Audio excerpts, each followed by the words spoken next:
அன்பர்களே வணக்கம்.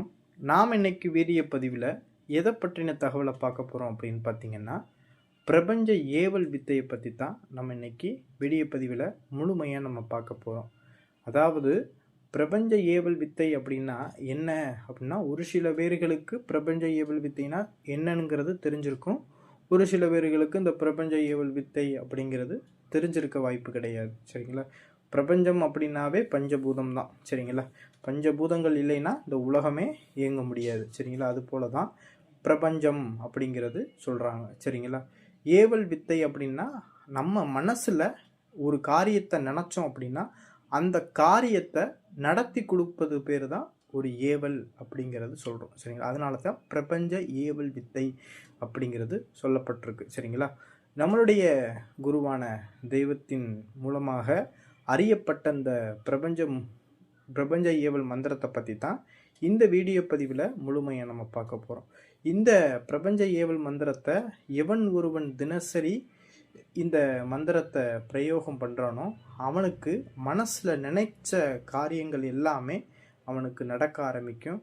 அவனுக்கு வாழ்க்கையில் முழுவதுமே வெற்றி மட்டும்தான் அவனுக்கு இருக்கும் அப்படிங்கிற மாதிரி என்னுடைய குருவான தெய்வம் சுவடிகளில் சொல்லப்பட்டிருக்காங்க. சரிங்களா?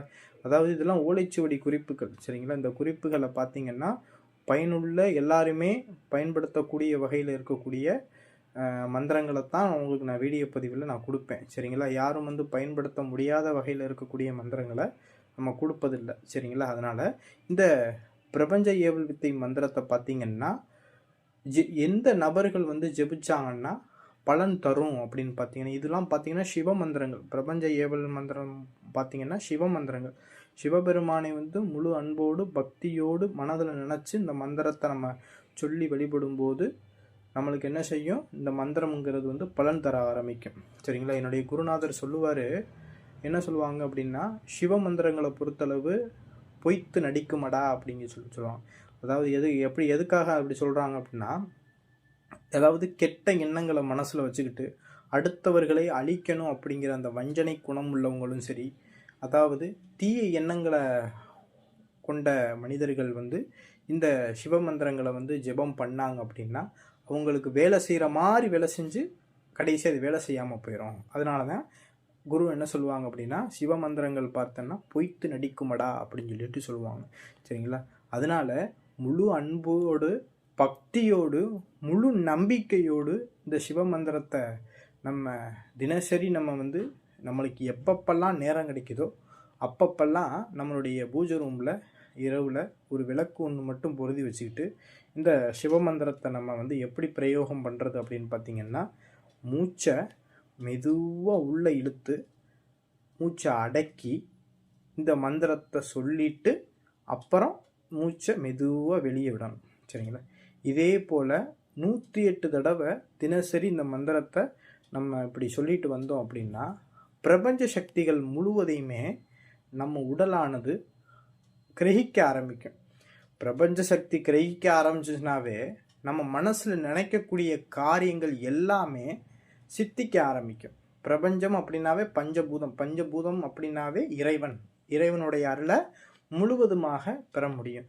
சிவபெருமான உள்ளன்போடு கும்பிடக்கூடிய எல்லாருமே ஜெபிக்கக்கூடிய முதல் மந்திரம் அப்படிங்கிறத சொல்லுவாங்க இதை. சரிங்களா?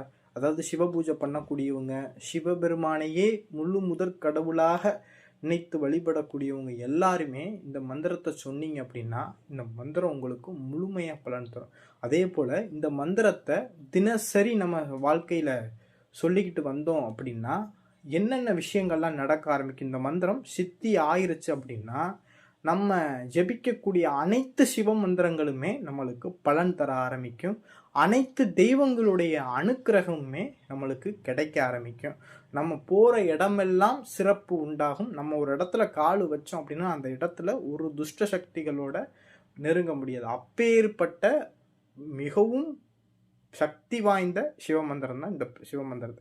சரி, ஒரு சில பேர்கள் கேட்பாங்க, இந்த சிவமந்திரங்களை பிரயோகம் பண்ணக்கூடிய காலகட்டங்களில் அசைவ உணவுகள் சாப்பிடலாமா சாப்பிடக்கூடாதா, இது எப்படி சுத்தபத்தமாக இருந்து தான் சொல்லணுமா இல்லை சொல்லக்கூடாதா அப்படிங்கிற மாதிரி ஒரு சில பேர்கள் சந்தேகம் கேட்பீங்க. நல்லா தெரிஞ்சுக்குங்க, மந்திரம் அப்படிங்கிறது நம்ம உச்சரிக்கும் போது அசைவம் சாப்பிட்டுட்டு மந்திரம் சொன்னால் நம்மளுக்கு அது வேலை செய்யாதா அப்படிலாம் கிடையவே கிடையாது. மந்திரம் சொல்லும்போது ஏன் நம்ம சுத்தபத்தமாக நம்ம இருந்து மந்திரம் சொல்லணும் அப்படின்னா மனக்கட்டுப்பாடுக்காக மட்டும்தான். சரிங்களா? மனசு தூய்மையாக இருக்கும் அப்படிங்கிறதுக்காக, மனசில் எந்த விதமான கெட்ட சிந்தனைகளும் உதிக்காது. அதற்காகத்தான் அசைவ உணவுகள் சாப்பிடாம இருந்து தூய்மையோடு பயபக்தியோடு இருந்து இந்த மந்திரம் சொல்லணும் அப்படிங்கிறத சொல்கிறதுக்கு காரணம் அதுதான். சரிங்களா? அதற்காக அசைவம் சாப்பிட்டுட்டு மந்திரம் சொன்னால் மந்திரம் வேலை செய்யாது அப்படிங்கிறது கிடையாது. அதாவது எதற்காக அசைவம் சாப்பிடக்கூடாது அப்படின்னா, மனசில் கெட்ட எண்ணங்களோடு நம்ம மந்திரம் சொல்லும்போது அந்த கெட்ட எண்ணத்தை தான் மந்திரம்ங்கிறது கிரகிக்கும். அப்படின்னா அந்த கெட்ட எண்ணத்தை கிரகிச்சிச்சுன்னா நம்மளுக்கு என்ன செய்யும்? நெகட்டிவான பலனை தான் தரும். அப்படிங்கிறதுக்காகத்தான் சொல்லக்கூடாதுன்னு சொல்லியிருக்க காரணம். அதனால் மந்திரம் சொல்லக்கூடிய காலகட்டம் முடிஞ்ச அளவுக்கு அசைவ உணவுகளை தவிர்த்துக்குங்க. சரிங்களா? அதாவது இந்த மந்திரத்தை பார்த்தீங்கன்னா தினசரி சொல்லுங்க. சரிங்களா? ஒரு நாள், 2 நாள், 1 மாதம் அப்படிங்கிற மாதிரி கணக்கு வைக்காமல் இறைவன் மேலே முழு நம்பிக்கையை வச்சு இந்த மந்திரம் எனக்கு வேலை செய்யும் அப்படிங்கிற அந்த நம்பிக்கையை வச்சு இந்த மந்திரத்தை நீங்கள் ஜெபம் பண்ணீங்க அப்படின்னா இந்த மந்திரத்துடைய மகிமையே வேறு. சரிங்களா?